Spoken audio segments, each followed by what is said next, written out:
Hello and welcome to the Luchi and Mutton's podcast. I am Surabhi, your host, and I run Luchi and Mutton's Dog Behaviour and Nutrition, a canine care practice that's based out of India.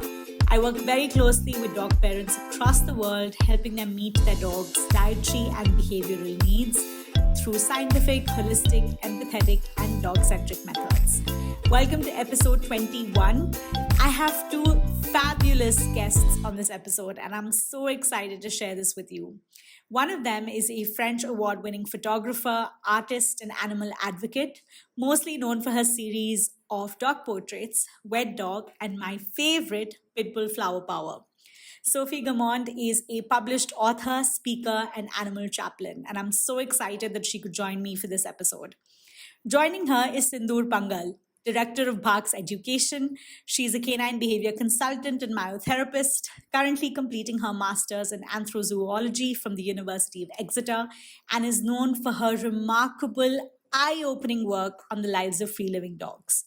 In this episode, the three of us chat about dogs, politics, gender, nature, and ecology, and everything at its intersection. I hope you enjoy this episode and do let me know what you think of it. So actually, Sophie, I want to start with you. And I think, again, your work is absolutely just fabulous, right? And so for me particularly, and I'm going to start heavy with it, with the episode. I think with your work, I love the focus on capturing the dog for who they are and not what they are, right? And I think it seems like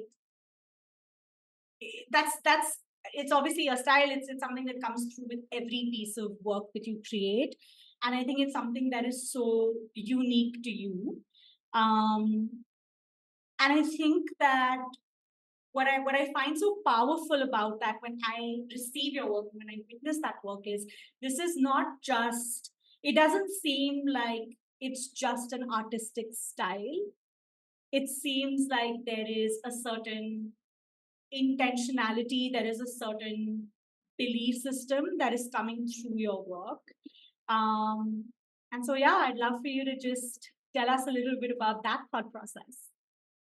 Yeah, actually, so when I started taking photos of dogs, and especially shelter dogs, which was my big focus right from the start, I would look around dog photography, and often they were an object of photography, or they were photographed for their bodies, they're jumping, they're doing dog things. And for me, was important was to capture their personality, because most of my photos were adoption portraits. So I wanted that emotional connection. But also I wanted to give them their dignity back in a moment that was very difficult for them. They lost everything. They're sitting in a cage. It's a stressful environment. They don't get to really be themselves anymore, and they are in limbo. And so I wanted to have these portraits that were beautiful, elevated, dignified. And back then I didn't have the words for it, but now I'm a little bit more educated. And I think it was also about body autonomy. It was about giving them their agency back a little bit. And so sometimes the photos would come, weird, maybe, for lack of a better word. I had one where the doggy was blind and she kept facing the wall instead of me. So I just photographed her like that. And the photo was her from the back, and she was a chubby pug. The front, actually, she was blind. She had teeth everywhere. Like, it was it was a bit of a mess. So that was her adoption profile, and she got adopted with that photo. And sometimes the dogs are worried, and they look worried. And I've been criticized by other dog photographers for showing stressed dogs, but for me, it's like, no, this is their life, this is their moment, this is what they chose to share with me in that moment, and I want to honor that. I don't need them to be perfect, well-behaved, happy. Like, I just want them to be what they are in that moment and capture that and serve them in that moment. Yeah, I mean, I love that. I think I heard you talk about something very similar, where you spoke about just feeling a sense of responsibility towards capturing their personality with your frame, as opposed to what the dog should be like. And I think that so much of that resonates with the BHARCS way as well. As soon as Sophie said autonomy and agency, I was like, Sindhoor. Yeah. you want to talk a little bit about that? No, that would be difficult talking a little bit about it because there's so much, but I'll try. Um, just this morning, I had a call with Saujanya because we're doing this whole uh, project on personality perception, how people perceive dogs' personalities.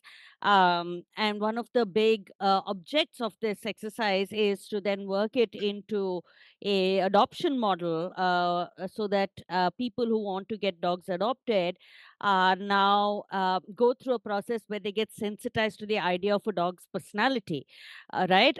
And so I love this. I absolutely love what Sophie's talking about, because she's sort of pointing out exactly what we're kind of aspiring to as well.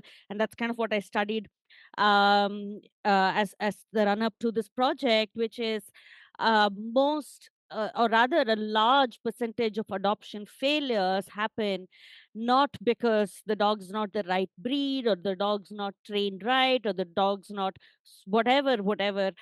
It's really about that lack of connection. There is there is a mismatch of expectations. There's a lack of connection. And instead of looking at adoptions as like Sophie said, I think we are looking at animals too much as objects. So shopping for objects, instead of looking at it that way, this is my category list, this is the catalog. Oh, do you have a dog that meets us? We really need to move that conversation from there, because that's not how we live with animals. We share our lives with them. They're in our homes.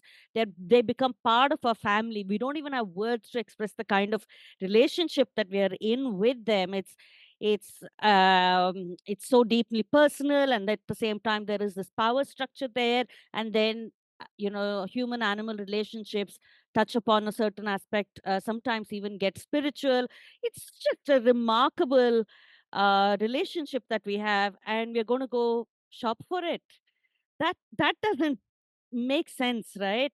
And so we want to move that conversation, and we want to when people are adopting dogs, we want to put them through this exercise where we sensitize them to the idea of a personality and encourage them to look at this more differently. And I think that's what Sophie's work is also doing. And so it's just so exciting that so many of us are coming at the same point but in different directions, with kind of carrying it in different ways. But I think we're all saying the same thing, which is that they're individuals. See them for what they are. Build a bond, nurture that bond, right? Uh, that is what, at the end of the day, this is all about. It's to feel it. It's just to feel it. And you need to be in a place to feel it. You're not going to feel it if the coat is shiny, or, the Yeah. dog's structure is so on and so forth. So, yeah, I can go on and on about this. So I'm going to stop here.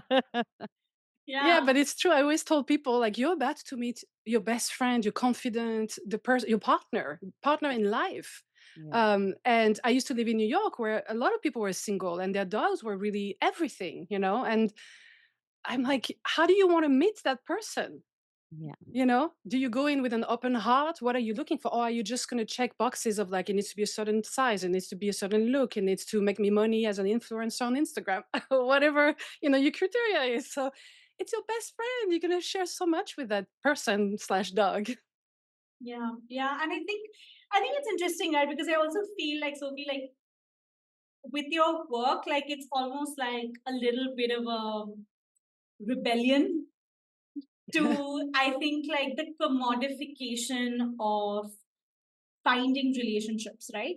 I think if I think about today, like in the modern world, when we have, apps like Tinder and Bumble and Hinge, where people are looking for connection, I think it does come down a lot to what is the sellability of your profile, right? It connection comes in much later. Your personality comes in much later. Your beliefs, value systems come in much later.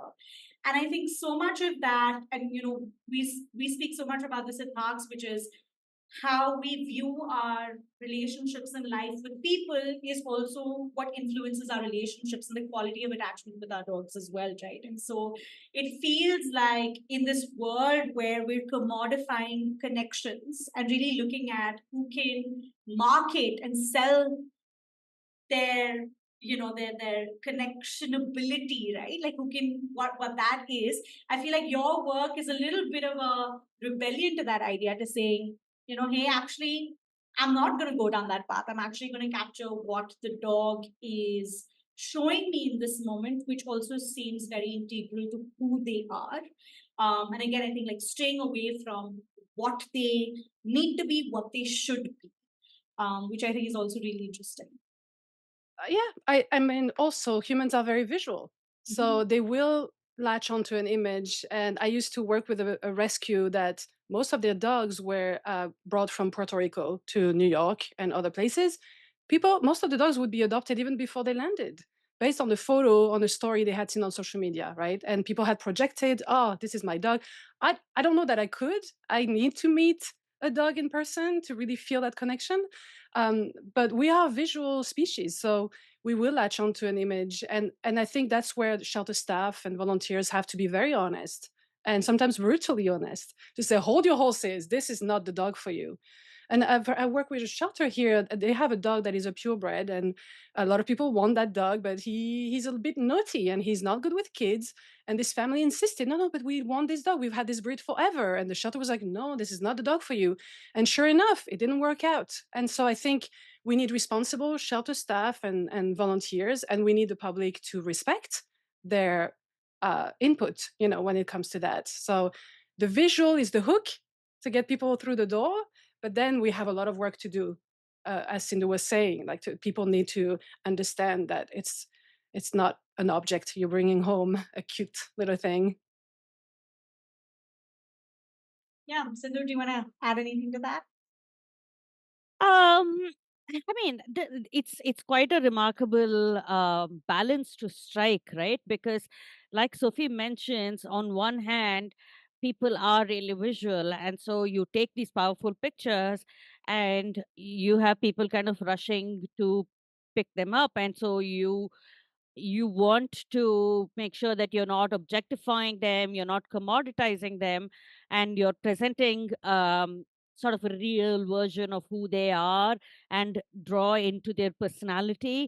And so what you see kind of repeatedly with a lot of work like this that we do, where we're trying to get down to the individual, is how much of an integration and hand holding that happens through various different aspects. Here is a person who's taking a photograph, and then there is, working with shelter staff to say it's not just this, there is more that happens, and then there's going to be support after that.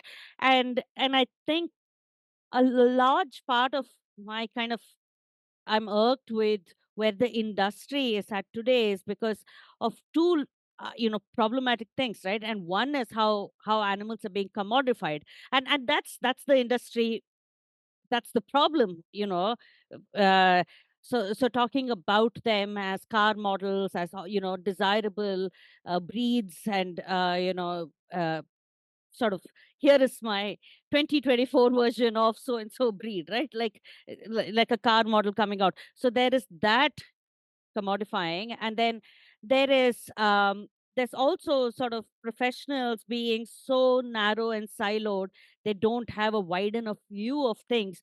Like you said, a lot of times the way we connect with dogs is the way we connect with human beings, and so there is so much more to a life with a dog, and you can't say I'm just going to do this and then not look past that. And I think one of the things that has struck me a lot about Sophie in this has been the way she's thinking past it. It's not just I put up a photograph, I get these views, and hey, great, right? Like sell them and but it's really the full story. And so she and I kind of stay up. It's late in the night for me, it's early in the morning, and we're chatting, and the frustrations that happen with it, because the investment into the stories is so much more, and the frustration that happens in there. And so, we sit and chat, and that's how our friendship has blossomed. So yeah, we can go on and on about some of those things.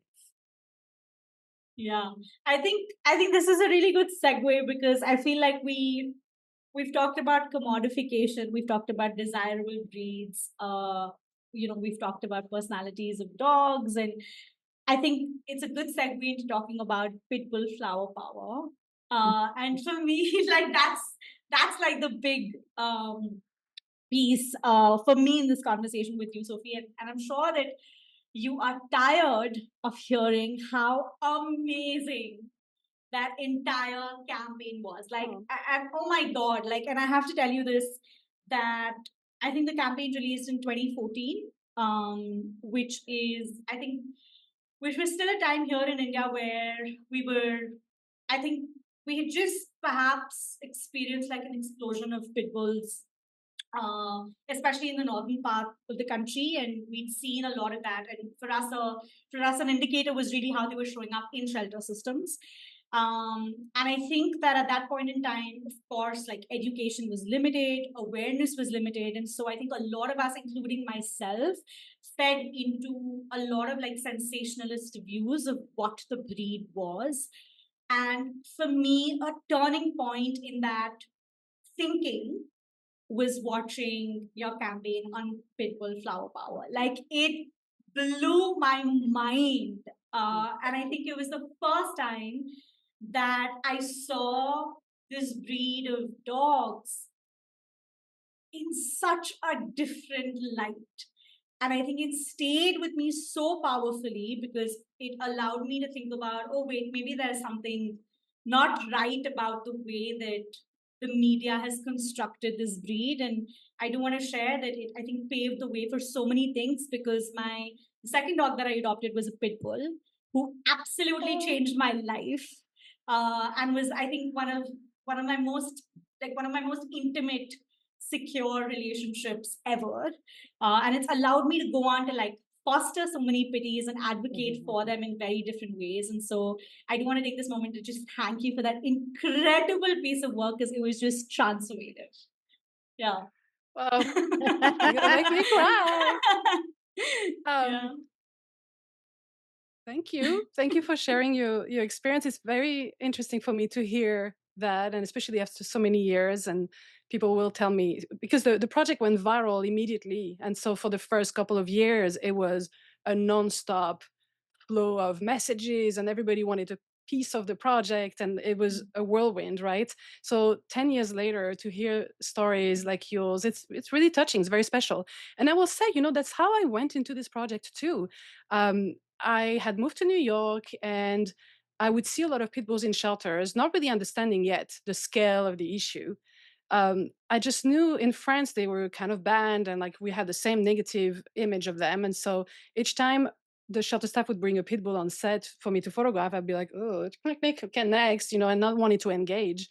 And I decided to approach them with innocent, naive eyes, as if I had never heard of them before, because I thought I'm not serving them by being afraid of them, even before I get to know them, right? So this is what prompted me to do this project in the first place. I thought I just want to make a project that, what if we didn't know anything about them? What if we didn't have that negative image? What if I'd never heard anything in the media about them? How would I perceive them? How would I, if I change the way we see them, can I change the way we treat them?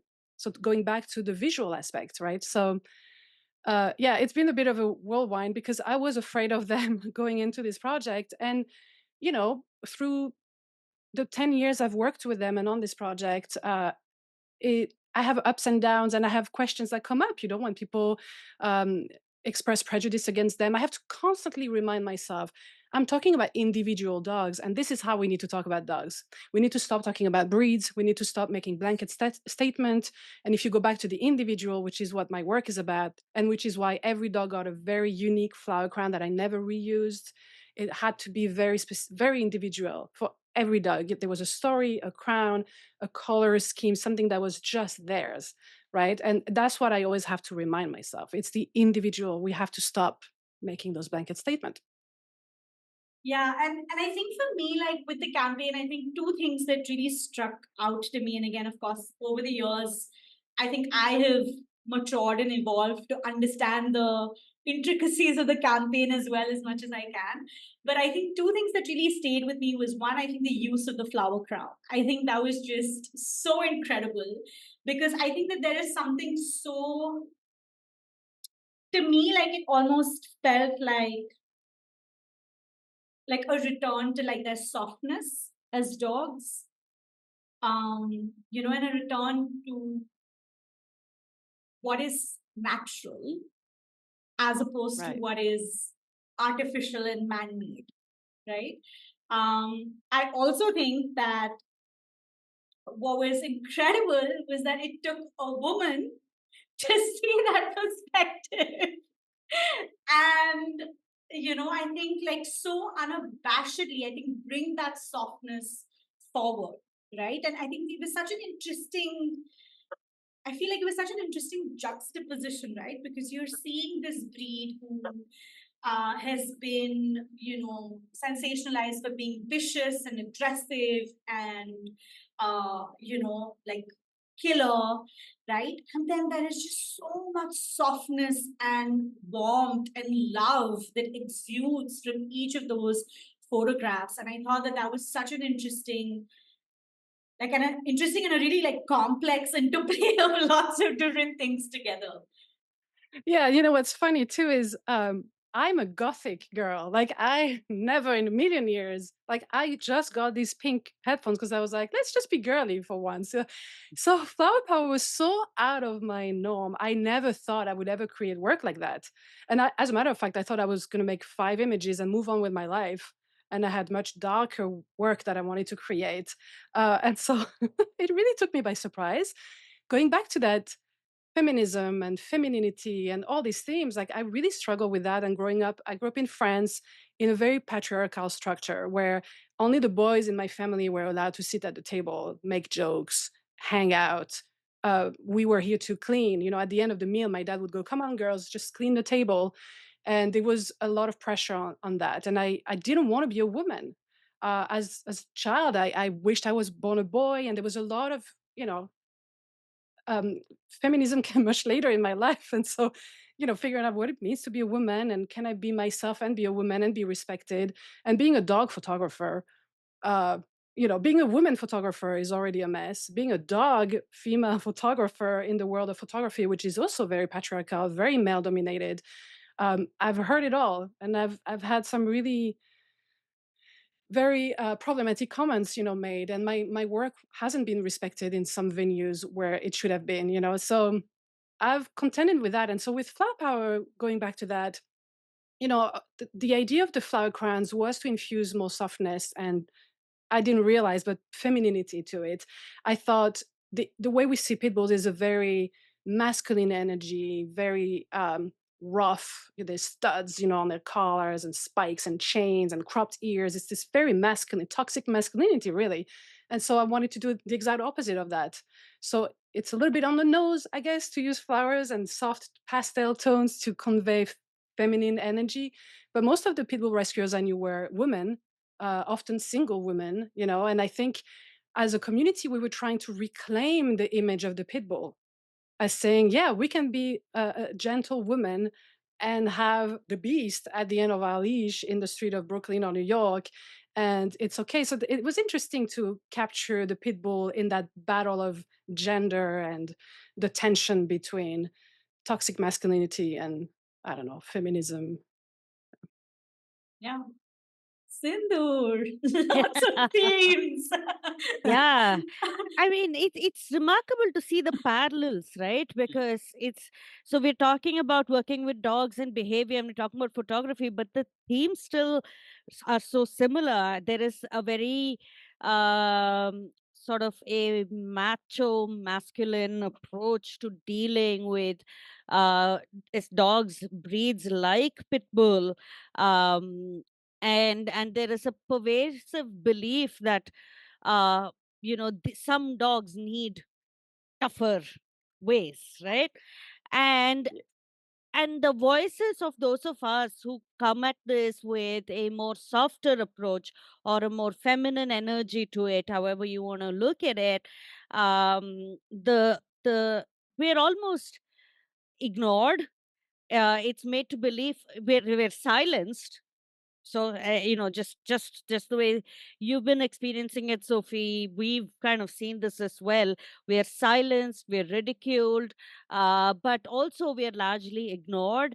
And and it's such a large social problem, because if I remember somebody asking, so why don't we make a TV show out of what you do? And the truth is that, if I showed you, a TV show of what I'm doing, it's not, it's a slow healing process. There's nothing to see. There is a slowness to it. There's a gentleness to it. There's a softness to it, which is also considered boring. It's not sexy. It's not TV worthy. And so, what people seem to want to consume and is really I mean, there are labels associated to this, right? We are not taught there, we don't have the eye to look at slowness and softness and appreciate that. Rather, our eye and the way our brain works is we see softness and immediately some form of ridicule goes to the mind. They're lazy, they're slow, they're inefficient, this is silly, this is, girly. I mean, there's all these labels, they just stuff in, and you then dismiss it off as not serious, not relevant. And I think this is the whole intersectionality of what we do with animals and feminism, right? And feminist literature talks about this, and it's just, it flows all over the place. It's like my mind starts swimming in this, and you see it everywhere. And that too, as women working with animals, we see it coming at us from every angle. And I feel like screaming from the top of my lungs that, give your softness a chance to work with animals. It works so well. Don't let society tell you otherwise, right? Give your softness a chance. It is. I recently I was conducting this workshop, I think the one that Sophie mentioned. I just concluded it, and somebody asked me, is it possible to build relationships, sort of repair broken trust and build relationships? And it's like, absolutely, this is what we do. Have faith in relationship building, have faith in those kind of aspects of yourself. um and don't sort of don't let this conditioning tell you that everything that is worth producing through masculine ways, through steps, through reasoning. Bring the softness in, and it has true value. And it's so interesting that you talk about like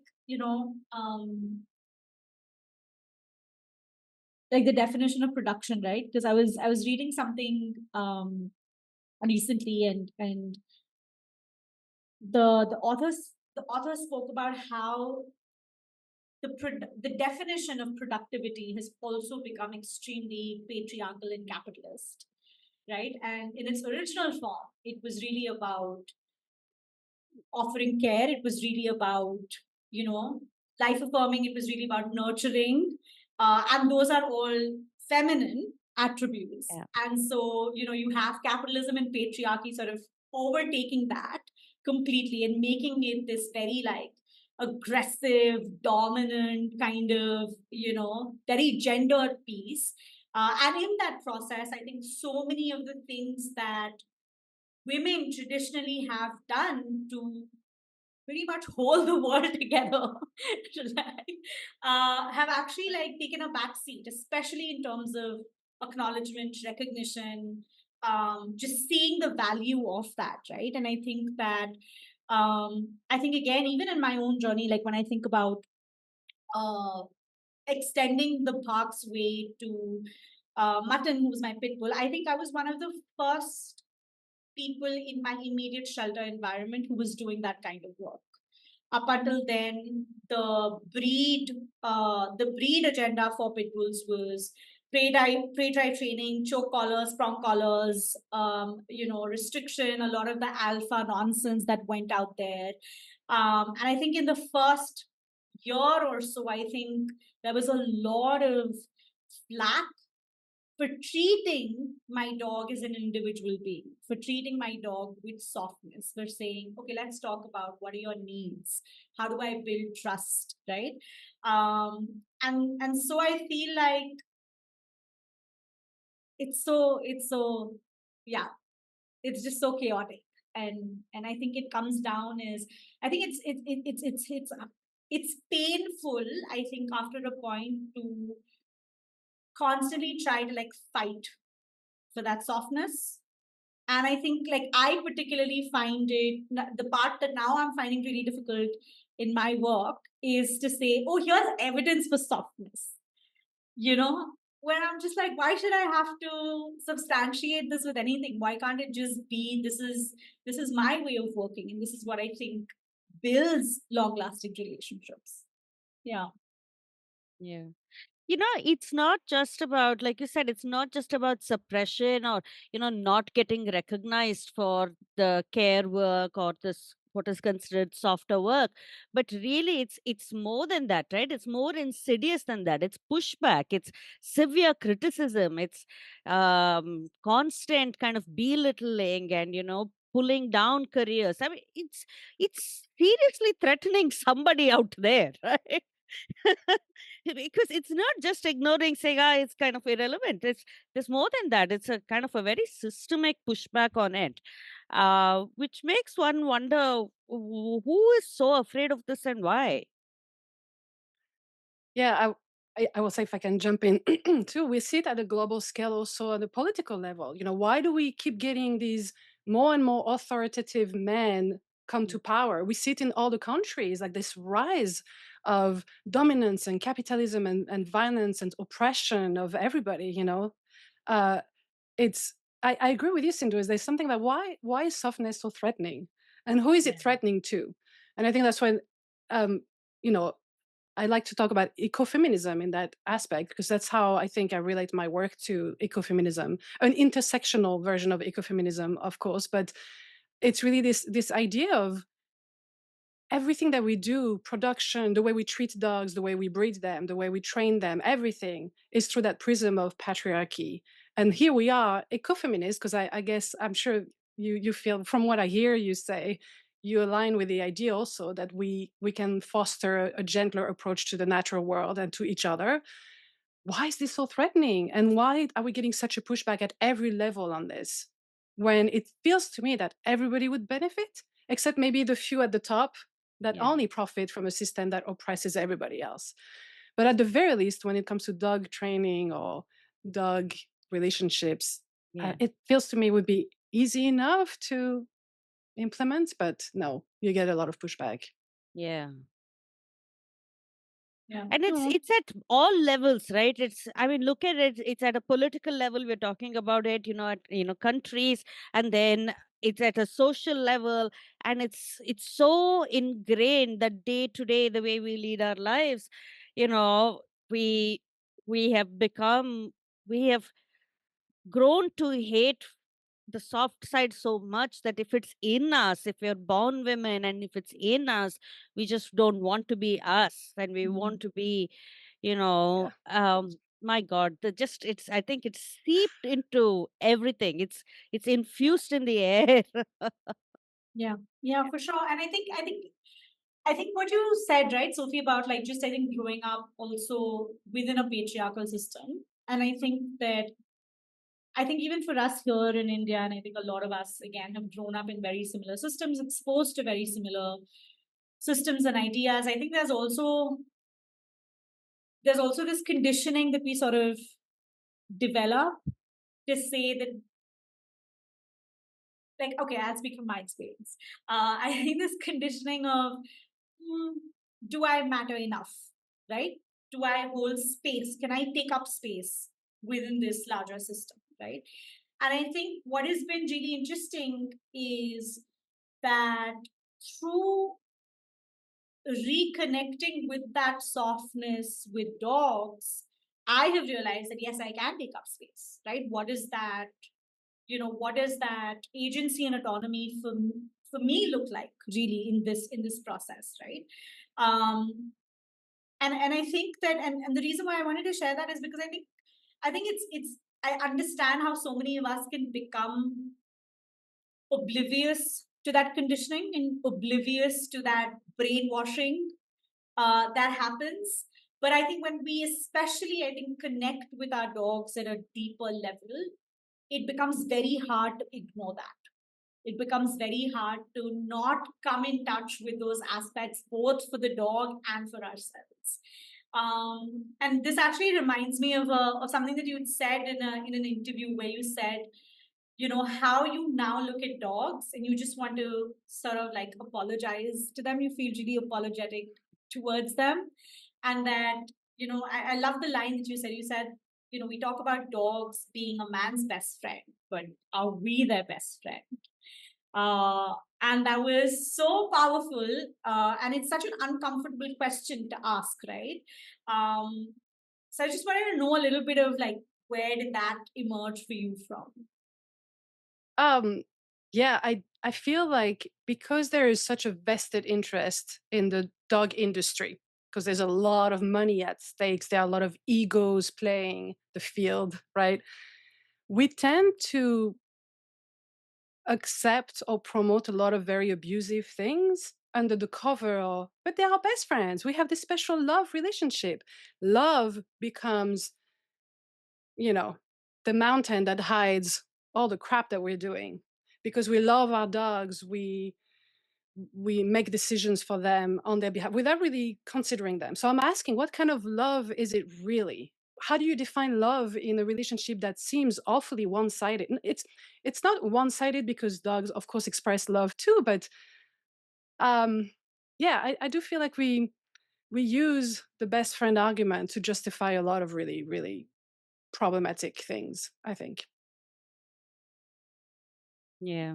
Yeah, I have a paper. I must send that to you because it's the exact question that I ask in the paper, which is what is love when we use the word love to describe our relationship with dogs? Because it seems to be that we love them until my baby is allergic to them and then I'll return them. We love them until it's not convenient for me to leave them around the house and therefore I'll put them in a small cage and keep them locked up half of the day. We love them until, and because I love them and I'm doing this from a place of love and it's good for them, and you say, hey, they don't like being confined in small spaces, and produce the evidence and this and that and whatnot. And despite that, at the end of the day, the argument is, well, but if we let him free, he's going to go and eat a battery. And so it's for his own good that I'm going to keep him locked up and caged up all day long. Right. And this love argument is really used and abused in such so many ways when it comes to dogs, that I feel like, and it extends, it's not just the documentary, right? It extends into science too. So when I was writing this paper on crating and caging dogs, and I was looking for evidence of how it impacts their stress levels, I found extraordinary amount of data about how confinement impacts stress levels of all other animals. But dogs, we don't seem to really want to ask that question. And even when we ask that question, we want to ask about them in testing environments, in shelters, but we don't even want to ask about it in homes. And did you know, for instance, that in the testing environment, what is considered a acceptable size of cage or crate is a fraction of, I mean, it's not what we use in our house is not even a fraction of that.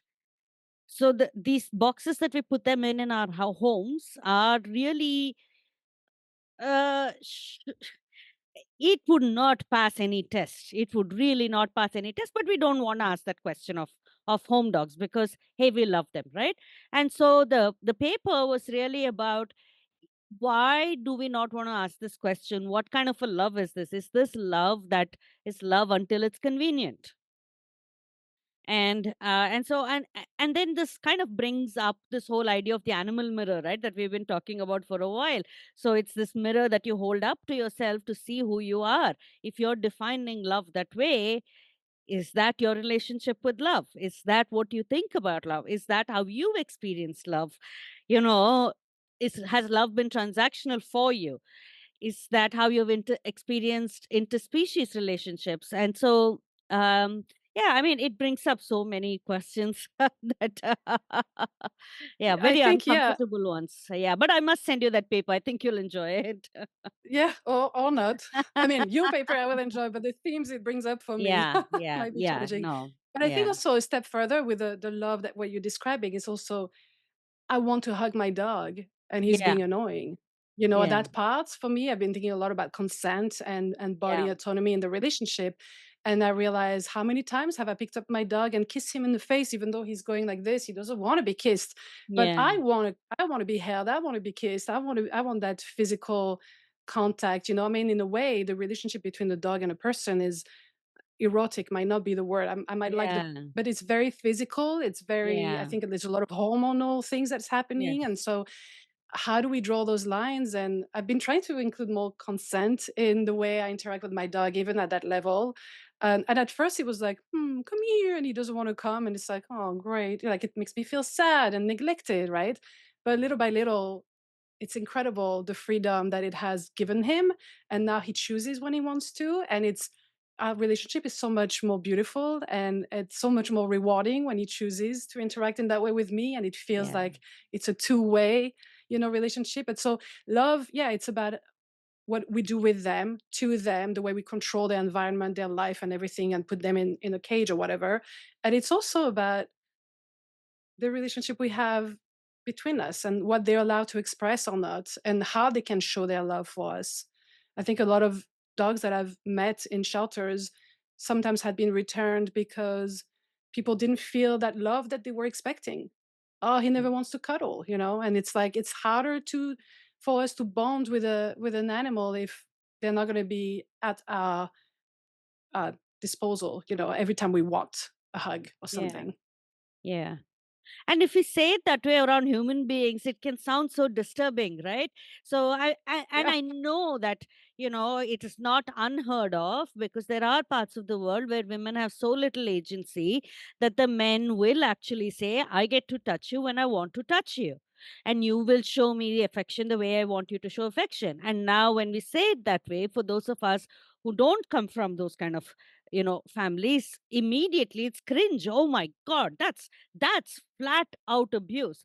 Why shouldn't animals have body autonomy enough to say, hey, this is my body, you get to touch it when I'm okay with it? you know so now, the dogs that I have on my side, I don't really have these dogs anymore. They have me, because I don't, my last companion dog passed away in November. You might know, Chiru passed away. She's my companion dog. She's my partner. I've lost her, and so there are 4 dogs on the farm now. They hang out here. They're free living dogs. They come here, and we're still trying to figure out where this relationship is going. If anybody is having anybody owning anybody, and I don't think that's on the cards really. Uh, but one of them is showing a lot of promise in terms of wanting to become my dog, I think. So Yay. um and what's interesting about her is she allows a lot of touch, and she has a lot of trust in me. So I pulled out a brush. I said, okay, guys, if you're going to be hanging out so close to me, I'm going to be cleaning some of you. Okay. So I pulled out a brush, and they looked at it and they were like, what is this thing? So all of them ran away. But Chaita, the one who wants to kind of move in with me, she was like, okay, I'll let you try it. So I've been trying it on her. I had to show it to her, and I had to, sort of be gentle with her. And then the others have been observing, and then they come and ask sometimes, okay, will you try that on me as well? And so this is the work of consent that we talk about when we talk about, consent based treatments, consent based grooming. And these dogs are really putting it to the test, because I have no option here other than do it with consent. If I cross the line once, they're not coming back to my property for the next 1 week, and I cross it twice and they're not coming back, period, right? So I cannot cross the line with them, and I have to learn this. And I'm sitting here, and it's quite joyous actually to figure this out. Like you said, you figure it out, and then you let her brush her, and then she realizes, she's like, oh, so it's this thing. And she turns around and she says, will you do it there, because it hurts? And she's leaning in, and there is so much joy in this, because not only is she allowing me to touch her, she's also understanding how my touch can help her, and is asking me to touch her in a place that is painful for her, saying, I now trust you that your skill is going to help me in this place. And this is what we do in myotherapy, right? We see these dogs do it all the time. And then the best part about all of this is I finished this whole session with her today. So I showed her that I could massage her as well. So I did all of this. And every dog I've done this to does this. She turned around, she puts her head on my chest, she stays there for a few minutes, licks my face. It's almost as if to say, thank you. That felt great. And then she's I off. love that. I And love that so much. that feeling, you're not going to get that feeling anywhere else. It's really what we do at BHARCS is an invitation to say, come discover that, because it feels so good to do this. It feels so, I, I hate using this word because it's so overloaded, but it feels spiritual. Right? Yeah. Yeah. I think this is why your work is extraordinary and so important. And I'm really grateful that we have you in the dog world. Yeah, same here though. Yeah. Yeah. No, it's beautiful because, I mean, just to kind of bounce that back towards shelter dogs, for example, that's something I tell people a lot. Like, if you're going to buy from a breeder, the dog does not have a say at all. You order it on the catalog, and I say it because to me, like, Yeah. the breeder dog is an object there's a transaction that happens there, and a woman, female body is being exploited for you to have a puppy. If you go to the shelter, they have a chance to have a say a little bit. You meet them maybe in the greet room, and then you sit there and they can decide, okay, they can sniff you, say, oh, it wouldn't be too bad to live with you, maybe. What if we fostered that? More Yeah. agency for shelter dogs to pick their people as much as they're being picked. And I think a lot of shelters are very cognizant of that, and they make effort towards that, but I think that's definitely something I would encourage every shelter worker to focus on too, is let the dog also have a say. And that's why fostering, I think, is great. And so I think your work is so interesting in that, because sometimes I like to fantasize about a world where if we went back to the beginning, or like, how do we would have to work for that friendship, and the dog would have an equal say. I mean, ideally, hopefully, unless they're tied up and whatever, right? But let's say in a softer, gentler approach to the natural world, we have to work for it, and they get to say yes or no. How are you going to navigate that relationship? I think it's fascinating. Yeah, absolutely. So the one of the workshop that I recently conducted, somebody asked me about getting obedience from their dog, and I was like, listen, you are already in a power structure with a dog in your home, right? Getting obedience out of that is no great shakes. This is not impressive. But if you can change that relationship to a point where that individual who has less power feels powerful enough to turn around and say no to you. Yeah. Can I touch you? No, because I have the confidence that when I say no, it will be respected. Now that's an interesting journey, and that is remarkable. That excites me. Come and tell me that I get obedience out of somebody I have power over. Like, duh, that's I'm sorry, but that's not impressive to me. Don't put that on your Tinder profile. It's not gonna get Yeah, like, but share a video of you and your dog healing, like walking super narrowly yeah, next to you. And I'm like, yeah, it's yeah. not really. But Sophie, what you said about, like, if we were the fantasy that you have, right? And I think it's so interesting because I feel like when you're around, like, nobody puts you in your place other than like free living dogs, right? And we call them streeties essentially, right? Street dogs to streeties, and that's an affection term that we use. And I remember, like, when I was doing a diploma with Sindhoor, and we had a full exercise of go try and bite a dog and see if they want to sort of engage with you. And I sent her a video of a dog who was just not interested in talking to me. And she was just like, I love this. Like, this is what you have to learn, right? And I think I love that idea of, like, working for that friendship, because when you put it in that context with free living dogs, right, where they have choice, where they have agency, where they have freedom, you cannot think about building a relationship without thinking about trust, without thinking about agency, without thinking about autonomy, without thinking about, you know, how do I make myself feel valuable enough for you to connect with me, right? Like you cannot not think about some of those things. And I think that it's just, of course, at BHARCS, we talk so much about, they're a very, very important part of our learning. And so I think something that automatically also comes up is how underrepresented, but also misrepresented they are in the larger narrative on dogs, right? Like when we think about behavior, when we think about nutrition, when we think about everything, just whatever we know about what does it mean to peacefully coexist with dogs, it's never really about free living dogs. It's everything has to do with dogs who are in your control, in your home, where you can exercise that power dynamic.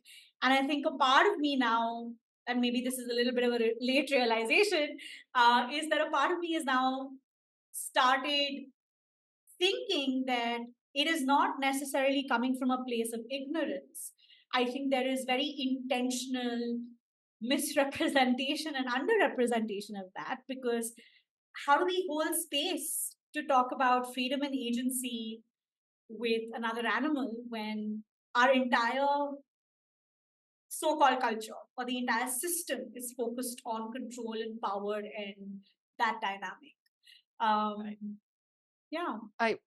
Yeah. I'm very interested in how colonialism impacts dogs and their communities, right? That's a theme I'm so interested in. It's a little hard for, especially a white person, to work on something like this. There's a lot to navigate there, and I'm trying to be very mindful. But I think when you look at humans have colonized dogs as a species, right? And so when you look at it through that prism, it gives you a lot of interesting answers. And breeding in particular is such, I mean, for me, it's like such a strong symbol of especially the way we breed dogs, the breeds we create, the way we're making them less and less functional, brachycephalic dogs in particular, which are at the heart of a really heated conversations around the world. I think it's a subject I'm very passionate about.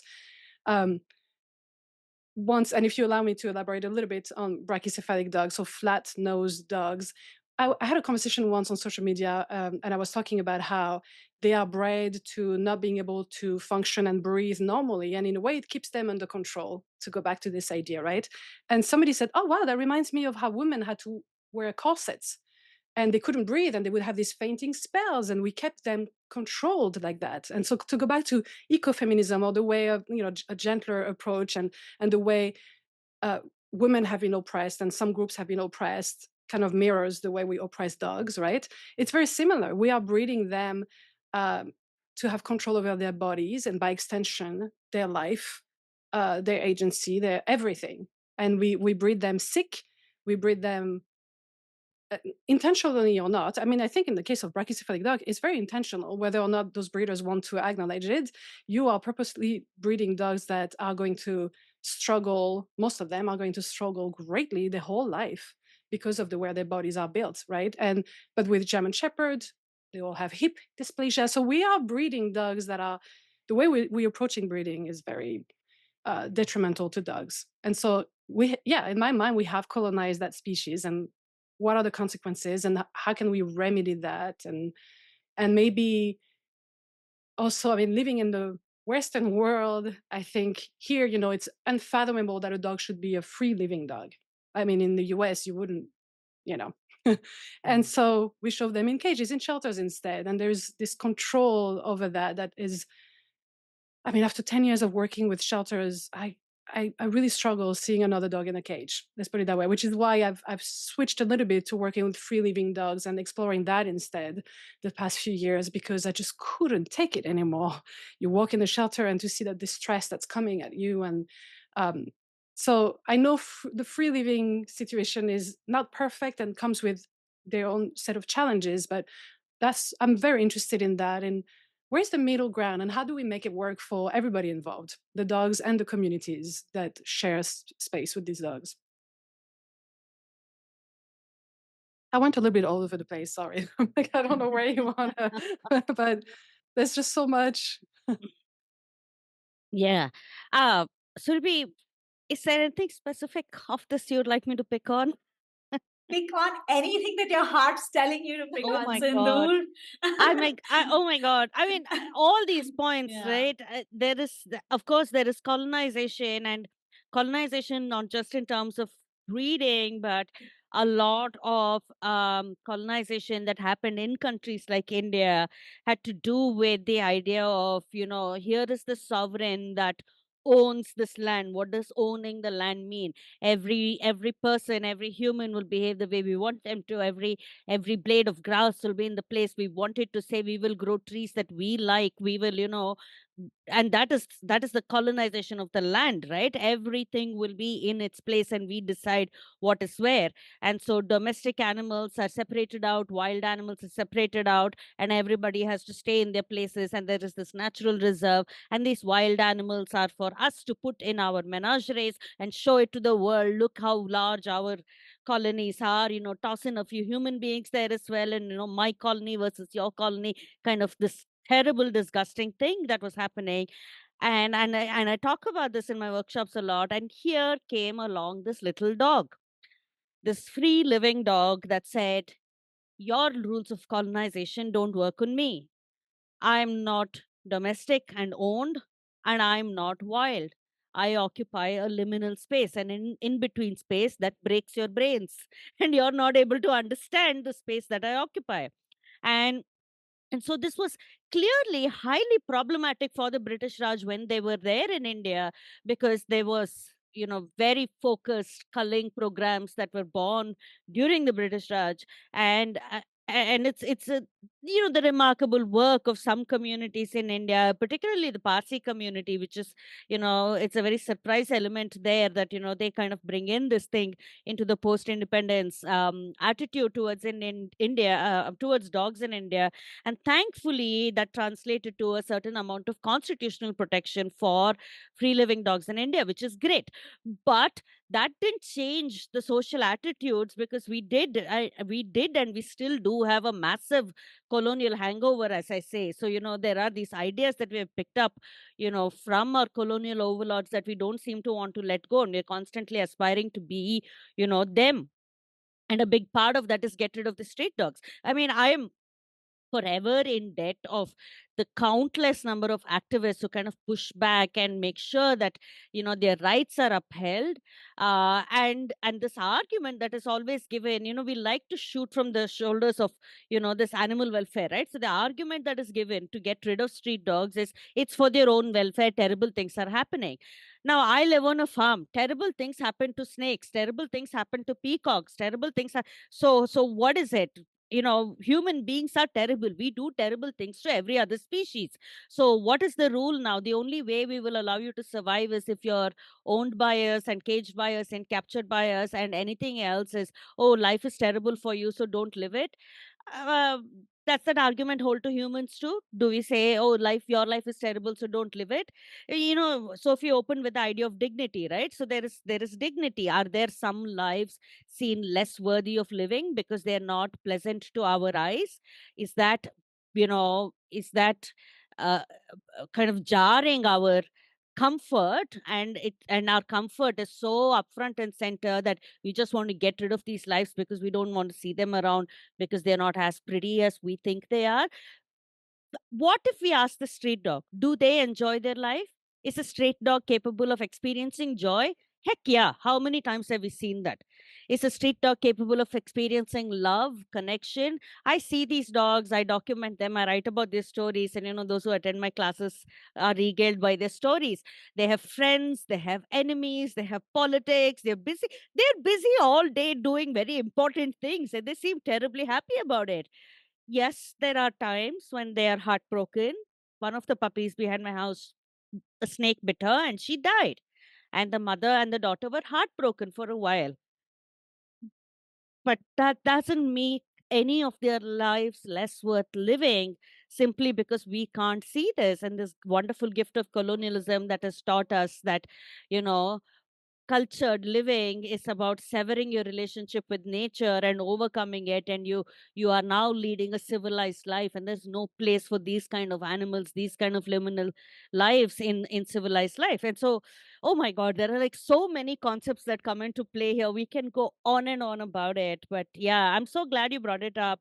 And it's so I know that what's happening in Turkey is kind of really heartbreaking for all of us. And when I saw you put up the post about it, I was thinking to myself that, what's happening is heartbreaking, but the hope is that there are more people willing all over the world, willing to fight for these vulnerable animals. And that is the hope. And we need to find each other. We need to hold each other, because we're the ones willing to do it, and we're not alone. I think we need to be told that we are not alone. Many of us feel that their lives are worth living and worth fighting for.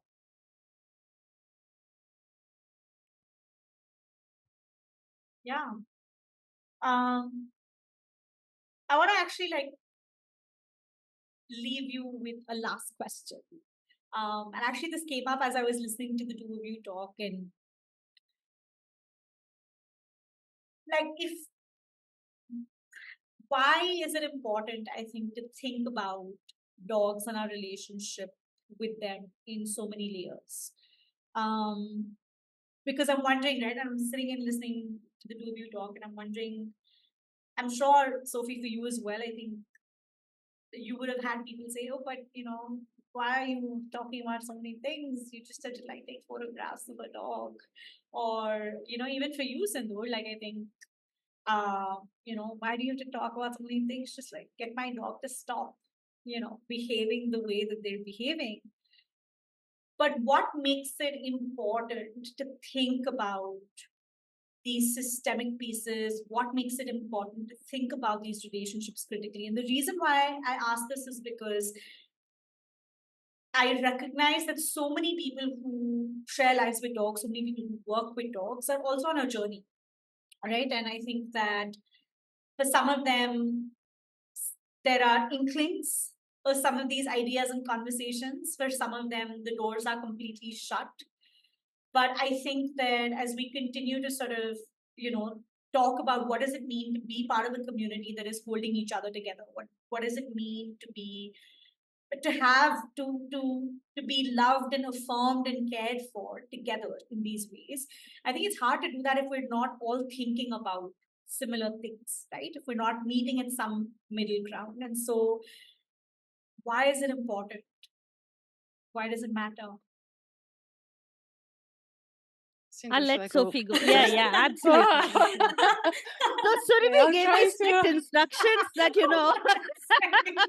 that that This is that we let a Sophie big. talk first, because I am notorious for talking endlessly. So I understand it. I take no offense at it, and I'm going to be a good girl and absolutely let you Wow, do your Sindhu, thing. those were not instructions at all. You can actually go first. I also talk endlessly, so. um, so I do think that some people have that brain and personality, and some don't. For me, I just couldn't live my life any other way. I'm a seeker. I like to understand things and poke at them from different angles. I love nuanced thinking. I love to challenge the status quo. So I was born like this. I don't know if it's something you can teach someone. I think maybe it's a personality trait. I would say for me, it's very important to move in the world with intention and not just let yourself be bounced around by systems that have been put in place long before you were born or even an idea of being born. Move with intention. Purpose-driven work is very important to me. So using photography, it's a huge responsibility. Photography has such power that from the start, I knew I wanted to use it ethically. I wanted to use it with purpose to make a difference in the world, to help bring up the voices of others and dogs in particular. There is actually in my book, my Pitbull Flower Power book, I opened it with a quote, which I thought was really on the nose because it's a quote from Saint-Exupéry, who wrote The Little Prince. He's actually from my hometown, so I don't feel too bad about using a quote from that book that's been overused. But he says in English, basically, you are responsible forever for what you have tamed. And when I was working on the book and I was looking for a quote, I thought, this is perfect because we have created this problem. It's not a problem, but it's becoming a problem in many aspects of their lives for them, for dogs. But we chose to do this. We chose to partner, to coexist, to co-evolve. Every step of the way, we made decisions for them on their behalf, not always in their best interest. And so what does that look like to move in the world intentionally, responsibly, with ethics, and making sure when we don't center ourselves, but we center the other into the world that we design? What does that look like? I think that's important. I think that's also how we make change. I think we need to rely more and more on community and cooperation because the systems that have been designed are not in our best interest. They're not in the interest of the dogs and the natural world. And so community is more important than ever, I think, right now. We see it at every level of the political, everything. So let's start with dogs and how do we foster that community and prompt change that I think can ripple with everything. People often tell me, like, why do you focus on dogs? Like, why don't you speak about something else? I'm like, because dogs are everything. Yeah. Dogs is the intersection of everything. The natural world, the pets, politics. What's happening in Turkey is very political. They use dogs as a political pawn. So I think it touches on the oppression of groups, of like everything. So why wouldn't we look at dogs? And I'm glad we finally seeing more studies and more researchers focusing on dogs, because I think it used to be this, oh, you're working with dogs? Lame. It's this little thing that nobody cares about. It's the biggest thing. It's the link between everything. So I'm super passionate about it. I don't think I'll stop working with dogs and about dogs for the rest of my life. And that won't even be enough to cover it all. So I'm going to zip it.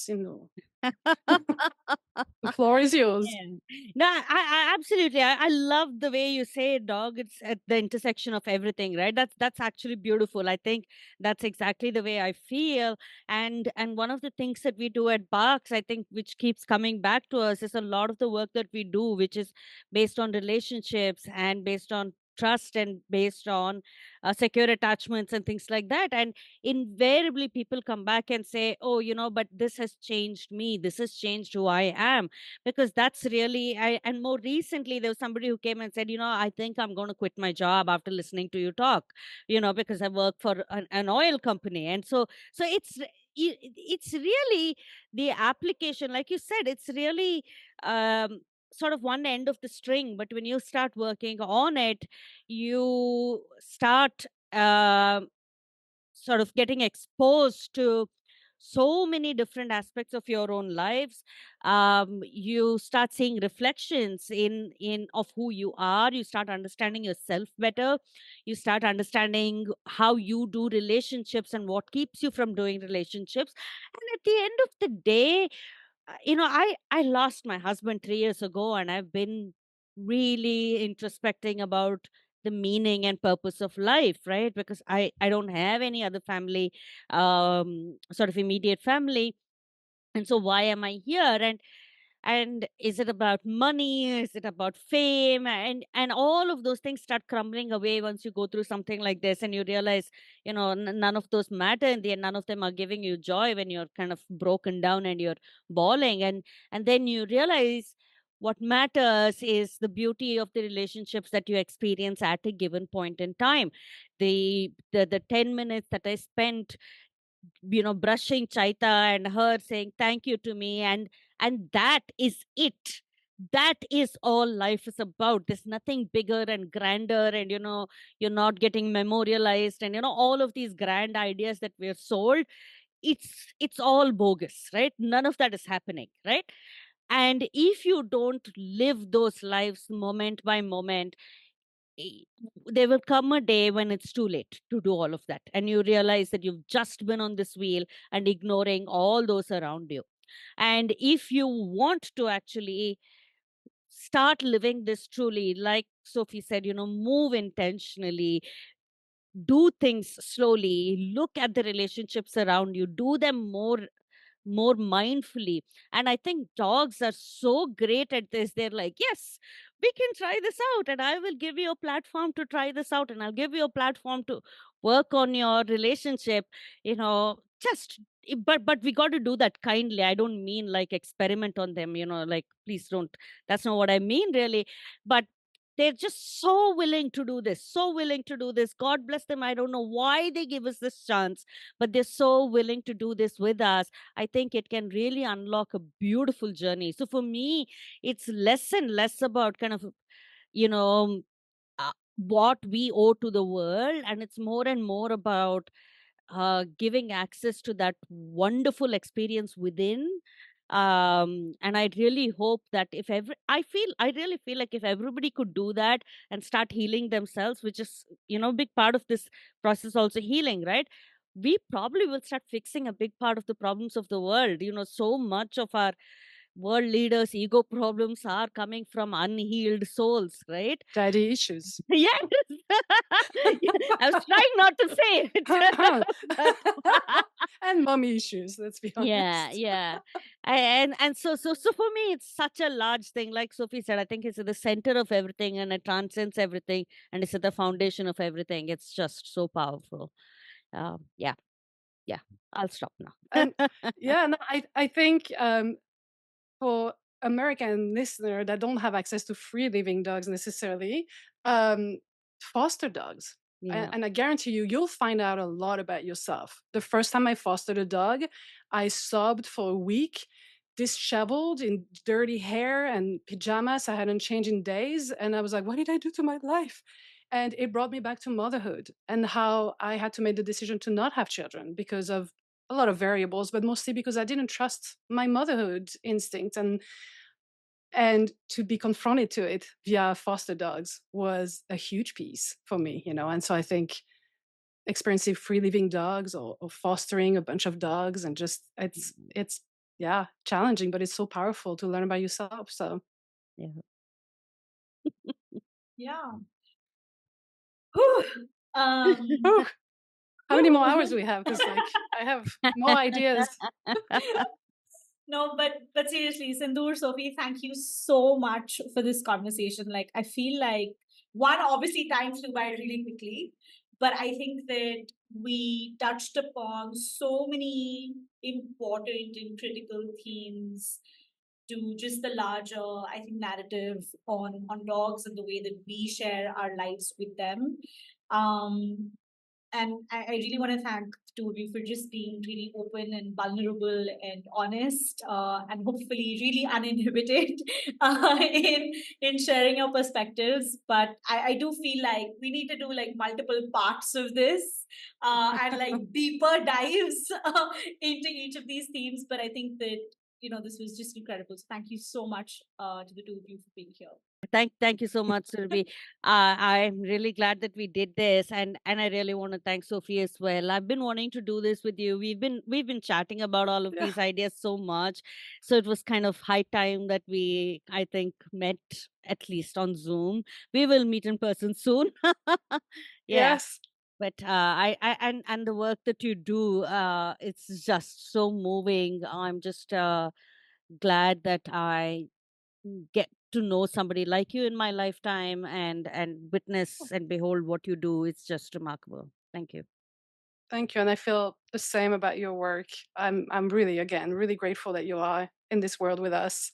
And I get to share this this timeline with someone like you. And thank you. Such an honor to be here with both of you. Thank you. Yeah, awesome. All right. With that, we will bring the episode to a close, and hopefully, Sophie and Sindhoor will have you back again for another incredible conversation. Thank you so much. Thank you. Thank you.